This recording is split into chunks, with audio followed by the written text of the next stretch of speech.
Avoir un bébé avec l'aide de la médecine, bénéficier de la PMA, la procréation médicalement assistée. Pour le moment, l'aventure est réservée aux couples hétérosexuels. En France, il fallait donc être une femme et un homme. Les femmes seules et les couples de femmes allaient alors en Belgique ou en Espagne. Pour le Comité consultatif national d'éthique, il faut désormais rendre la PMA accessible à toutes les femmes en France. Pour répondre à la fois à une souffrance, répondre à une certaine forme d'égalité et répondre à une certaine forme de demande d'autonomie, entre guillemets, de pouvoir accès à ce besoin et à ce désir d'enfant. Cet avis doit nourrir les discussions des parlementaires sur la prochaine révision de la loi bioéthique prévue en 2019. Sur la procréation médicalement assistée, le comité propose d'autoriser à des veuves une PMA alors que leur conjoint est décédé. Mais il est toujours opposé à la GPA, la gestation pour autrui, un avis que partage le professeur Friedman, à l'origine du premier bébé éprouvette. La situation de la GPA est quelque chose de délétère parce que la femme, c'est lui faire violence, c'est utiliser son corps, c'est l'aliéner et c'est, je dirais, se servir de quelqu'un à son propre projet. Et ça, je suis opposé à ça. Enfin, les femmes devraient pouvoir à l'avenir conserver leurs ovocytes. C'est le souhait du comité. Il est aussi favorable à la levée de l'anonymat des futurs donneurs de sperme. Les enfants issus de ces dons pourraient donc connaître leurs géniteurs. Bonsoir, monsieur le député. Vous êtes là d'abord parce que vous êtes député du Rhône, évidemment, et puis vous êtes rapporteur d'une mission sur ce sujet à l'Assemblée nationale. Vous êtes satisfait ou pas des décisions, en tout cas de l'avis consultatif de ce comité ? Oui, je suis satisfait. J'ajouterais aussi que c'est une question sur laquelle il faut respecter les opinions diverses, avoir beaucoup de respect les uns pour les autres, mais justement, il ne faudrait pas que quiconque désire imposer son propre point de vue à tous. Or, dans cette question, il y a une diversité de choix qui sont les uns et les autres respectables. Prenons l'exemple des femmes qui vivent en couple homosexuel ou qui sont seules. Ces femmes, aujourd'hui, peuvent pratiquer des PMA qu'on appelle sauvages en France, mais sans aide médicale, donc avec des risques infectieux ou des risques juridiques. Elles peuvent aller en Espagne, en Belgique, comme vous l'avez dit. Souvent, oui. Voilà. Bon.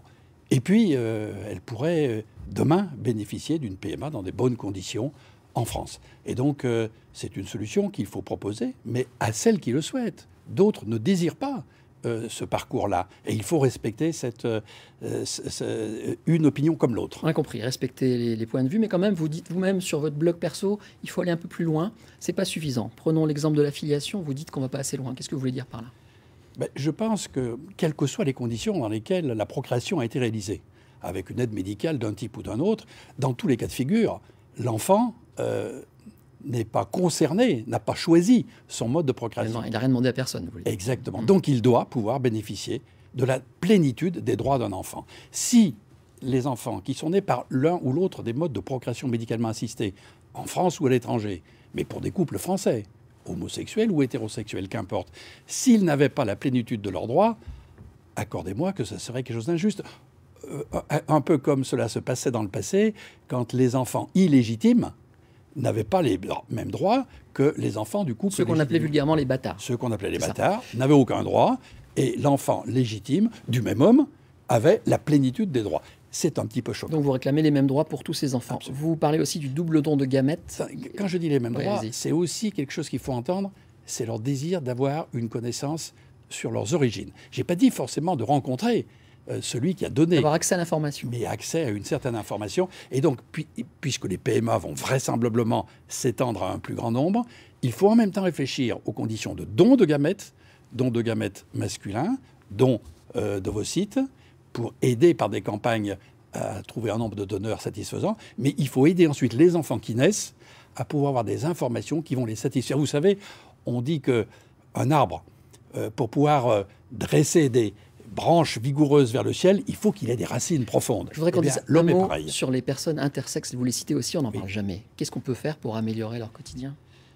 Eh bien, je crois qu'il faut vraiment sortir de cette idée du passé, où il y avait, on disait à l'époque, à tort, qu'il y avait les gens normaux, et puis tout un tas de marginaux. Sachons que ceux qu'on croyait marginaux dans le passé, ce sont des gens qui n'ont pas choisi. Les orientations sexuelles ne sont pas choisies. par les uns ou par les autres. Les intersexes, ce n'est pas un choix personnel, c'est la nature qui les incite à évoluer de telle ou telle façon. Donc il faut qu'ils aient une reconnaissance dans la société, des droits égaux aux autres et qu'ils ne soient pas stigmatisés. C'est assez terrible pour ces personnes de se sentir exclues, montrées du doigt, ne pas avoir de droits, ne pas avoir de reconnaissance sociale.